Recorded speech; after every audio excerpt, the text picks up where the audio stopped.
deputatlar, sessiya qatnashchilari, bugungi bo'lib o'tayotgan xalq deputatlari Nurota tuman kengashining navbatdagi 28 sessiyasi xalq deputatlari tuman kengashidan saylangan 19 nafar deputatdan 13 nafar ishtirok etmoqda. Qolgan 6 nafar deputatlar turli sabablarga ko'ra sessiya ishida ishtirok etmayapti. Sessiya ishini boshlash uchun kvorum yetarli. Bugun sessiyamiz ichida tuman tashkilot rahbarlari, jamoatchilik tashkilotlari, siyosiy partiyalar hamda ommaviy axborot vositalari vakillari qatnashmoqda. 7-chaqiriq xalq deputatlari Nurota tuman kengashining navbatdagi 28 sessiyasini ochish to'g'risida kimda qanday taklif bor? Ochilsin degan taklif tushyapti. Ushbu taklifni ovozga qo'yamiz. Rozilar, qarshilar yo'q, betaraflar yo'q. Sessiyani ochiq deb e'lon qilaman. Hurmatli deputatlar, biz sessiya kotibini saylab olishimiz lozim. Sessiya kotibi etib 12-Chuya saylov okrugi deputati Normurodov Baxtiyor Abdumurodov saylash taklifini kiritaman. Boshqa takliflar bormi? Agar boshqa takliflar bo'lmasa, ushbu nomzodga ovoz berishni so'rayman. Rozilar, qarshilar yo'q, betaraflar yo'q. Deputat Normurodov sessiya kotibi etib saylandi. Hurmatli deputatlar, sessiyaning kun tartibini tasdiqlab olishimiz kerak. Sessiya kun tartibi quyidagi asosiy masalalar kiritilmoqda. Birinchi masala, Nurota tuman hokimligida 2026-yil birinchi yarim yilligi davomida ijro intizomining ahvoli hamda ijro tizimining zararlari yagona elektron tizimda nazoratga olingan O'zbekiston Respublikasi Prezidentining farmon, qarorlari, farmoyishlari va topshiriqlari ijrosi holati to'g'risida. Ikkinchi masala, Nurota tuman O'zbekiston Respublikasi Prezidentining 2026-yil 24-iyundagi mahalla boshqaruvini samarali tashkil etishga oid qo'shimcha chora-tadbirlar to'g'risidagi 116-sonli farmon ijrosi to'g'risida. Uchinchi masala, O'zbekiston Respublikasi Prezidentining 2024-yil 25-noyabrdagi kambag'allikdan farovonlik sari dasturini amalga oshirishga faol nuroniy jalb qilish chora-tadbirlari to'g'risidagi 405-sonli qaror ijrosini ta'minlash yuzasidan Nuroniylar jamg'armasi Nurota tuman bo'limi tomonidan amalga oshirilgan ishlar yuzasidan savol to'g'risida. 4-chi masala, tuman hokimligi huzurida tashkil qilingan infratuzilma va ijtimoiy barqarorlik jamg'armasi mablag'larini yo'naltirish to'g'risida. 5-chi masala, tuman tibbiyot birlashmasi tomonidan joriy yilning birinchi yarim yilligi sog'liqni saqlash, xususan tez tibbiy yordam, kafolatlangan bepul tibbiy yordam ko'rsatish holati to'g'risida. 6-chi masalamiz, Nurota tumanida obodonlashtirish boshqarmasi tomonidan markaziy ko'chalar bo'yicha joylashgan tadbirkorlik subyektlari bilan tuzilgan shartnomalar asosida chiqindilarni olib chiqish va hududlarni obodonlashtirish xizmatlari uchun tariflarni tasdiqlash to'g'risida. 7-chi masala, O'zbekiston Respublikasi turizm to'g'risidagi qonun tumandagi ijrosi to'g'risida. 8-chi masala, xalq deputatlari Nurota tuman kengashining 2024-yil 26-dekabrdagi O'zbekiston Respublikasi 2024-yil 5-avgustdagi o'zini boshimchalik bilan egallab olingan yer uchastkalari hamda ularga bo'lgan binolarga bo'lgan egalik huquqini e'tirof etish to'g'risidagi O'zbekiston Respublikasining 937-sonli qonuni hamda Navoiy viloyat hokimining 2024-yil 18-noyabrdagi 24-sonli qaror ijrosi Nurota tumanida ta'minlash chora-tadbirlari to'g'risidagi 24-sonli qarorni o'zgartirish to'g'risida. Taklif etilayotgan kun tartibiga boshqa takliflar bormi? Agar qo'shimcha takliflar bo'lmasa, ushbu kun tartibini ovozga qo'yaman. Rozilar, qarshilar yo'q, betaraflar yo'q. Kun tartibi tasdiqlandi. Hurmatli deputatlar, endi biz sessiya reglamentini tasdiqlab olishimiz lozim. Sessiyaga quyidagi reglament taklif qilinmoqda. Ma'ruza uchun 15 daqiqagacha, so'zga chiquvchi va munosabat bildiruvchilarga 5 daqiqa, savol-javoblarga 3 daqiqa vaqt beriladi. Boshqa takliflar bormi? Agar boshqa takliflar bo'lmasa, ushbu reglamentni ovozga qo'yaman. Rozilar, qarshilar yo'q, betaraflar yo'q. Reglament birovozdan tasdiqlandi. Hurmatli deputatlar, kun tartibidagi birinchi masala Nurota tuman hokimligida 2026 yil yarim yillik davomida ijro intizomining ahvoli hamda ijro idoralararo yagona elektron tizim nazoratga olingan O'zbekiston Respublikasi Prezidenti farmon, qarorlari, farmoyishlari va topshiriqlar ijrosi holati to'g'risida hisobot berish uchun so'z Nurota tuman hokimi Fayziyev Azamat Ismatovga beriladi. Marhamat.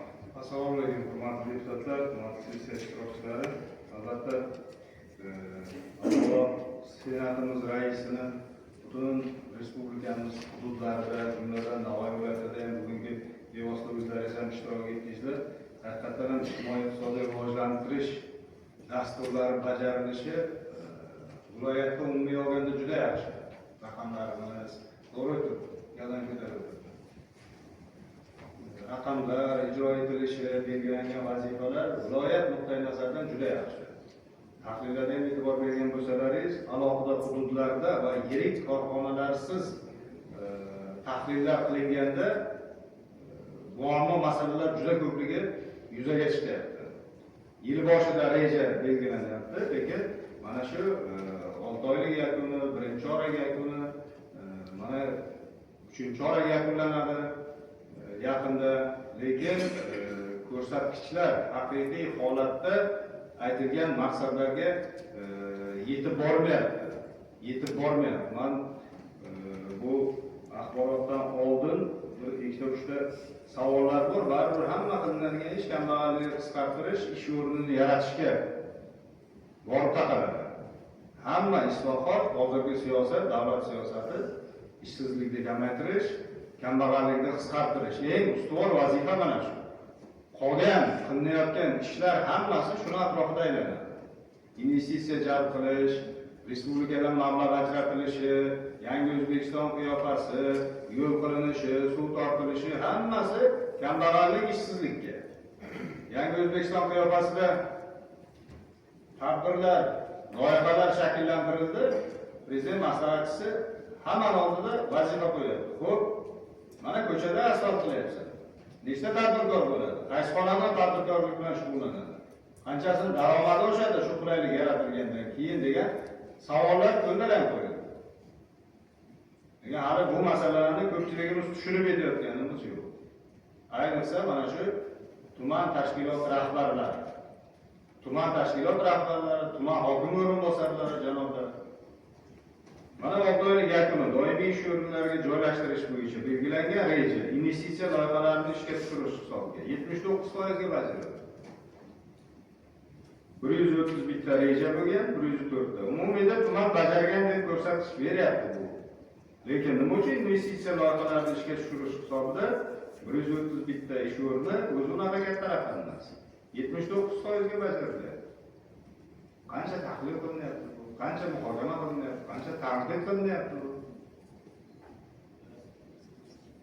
Xizmat ko'rsatish servis sohasi kimlar hisob qilinadi? Janob 87% ga qolib ketdi. Bayroq ko'tarasan hamma.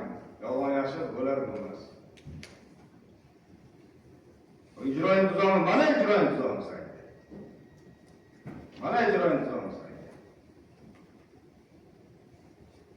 Xuddi shunday yana mana norasmiy ish o'rinlarini soyadan chiqarish bo'yicha kambag'allik qisqartirish bandi 89% da. Vaholanki tashkilot o'zi manfaatdor oylik tushuvchi oladi. Tashkilot rahbari tashkilotning mavjudligi aynan mana shu kambag'allik qisqartirish bandligini ta'minlash bo'yicha tashkilot. O'zi belgilangan rejani bajarmaydi.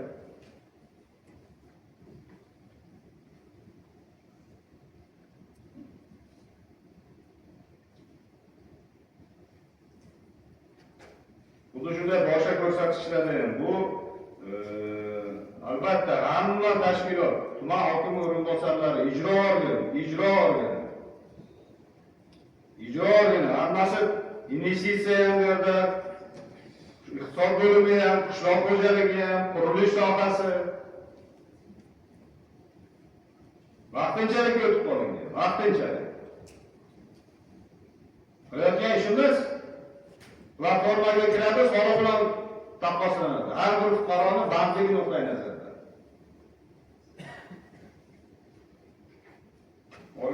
qani? O'rgatdi.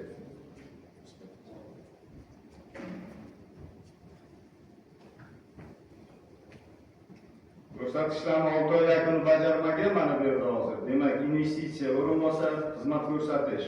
O'rinbosar ham keladi, hozir mana iqtisod bo'limidan, rahbaridan olasan, tushuntirish xat olasan. Kambag'allik, transport bo'yicha soliq janob olinadi. Bundan quruq chiqishdi, chetga tortishdi. Bitta narsanda bo'yningga olib kelgansan, hamma tashkilot rahbari. Bo'yningga olib ishlayapmiz.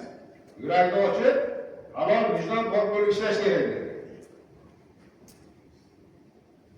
Bu kvartira yashaydigan odam emasmiz. Ertaga ko'chib ketaman bu uyga, mani uyim emas degan narsa emas. Mana shu yer yashayotgan joyimiz. Hammasini tushuntirish xat olasan o'rgatdi.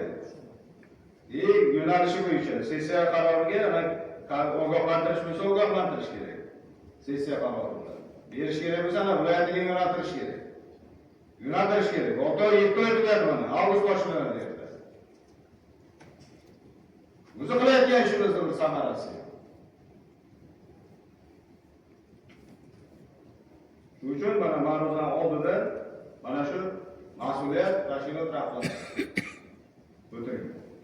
Bugungi sessiyada O'zbekiston Respublikasi Prezidentining 25-yildagi 117 sonli davlat organlari va tashkilotlarida ijro intizomini yanada mustahkamlashning qo'shimcha chora-tadbirlar to'g'risidagi farmoni hamda 2021-yil 10-fevraldagi 61-66 sonli qonunchilik hujjatlari ijrosini samarali tashkil etishda davlat boshqaruv organlari va mahalliy ijro etuvchi hokimiyat organlari rahbarlarining shaxsiy javobgarligini kuchaytirishga doir qo'shimcha chora-tadbirlar to'g'risidagi farmon ijrosi yuzasidan 2026-yilning yanvar-iyun oylarida amalga oshirilgan ishlar to'g'risida ma'lumot berib o'tmoqchiman. Muhtaram Prezidentimiz tomonidan qabul qilingan mazkur farmonlar davlat organlari va tashkilotlarida ijro intizomini mustahkamlash, rahbarlarning shaxsiy mas'uliyatini oshirish, qonunchilik hujjatlari ijrosini samarali tashkil etish hamda davlat boshqaruvi samaradorligini ta'minlashga xizmat qilmoqda. Hisobot davrida tuman hokimligiga EDO ijro.uz elektron hujjat aylanish tizimi orqali 4891 ta hujjat kelib tushgan. 4891 ta. Mana shu o'rinda EDO ijro.uz elektron hujjat aylanish tizimi qaysi tashkilotlarga ulangan? EDO ijro. Kimga ulangan bo'lsa tursin joyda. Tuman tashkilotlari, tuman hokimligidagilar, qaysi EDO ijro.uz bilan ishlayotgan bo'lsang, mana rahbar sifatida ishga kelasan, hujjat kanselyariya orqali bormaydi, to'g'rimi? Elektron EDO ijro. Hammaga boradi, mana shu turgan mas'ullarga. Agar ijro intizom bo'yicha mas'ul, hamma tashkilotga o'rganasan. Agar telefonga ham o'rnatib olsa bo'ladi, telefonga. Shart emas xonaga kirib kompyuterda o'tirib turish. Telefoningga ulab, hududda yurasan, mahallada yurasan, kirib, parolingni kirib, hammasini bilib, kirib, hujjatni o'qib, tanishib, imzosini imzolash degan nuqtasini bosish kerak. Birorta tashkilotni sekretariga, ijro intizom mas'uliga biriktirilgan holat bo'lmasligi kerak. Har bittasini o'zi shug'ullansin. Bo'lyapti holat, kelyapti masala, menga kelgan, ko'rganman masalani. So'rayman tashkilotda, senda shu masala bo'lgan, nima bo'lyapti ijrosi? Bilmaydi, xabar yo'q. Tuman hokimi o'rinbosari. Nima degan gap?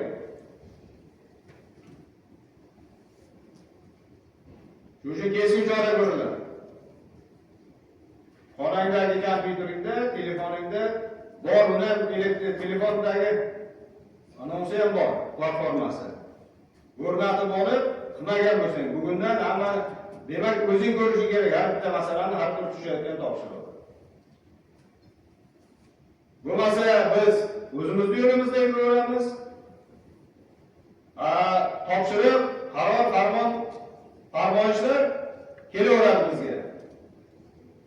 Orada uzilish bo'lsa, umuman islohotdan chetga chiqib qolasan. Haqiqatdan.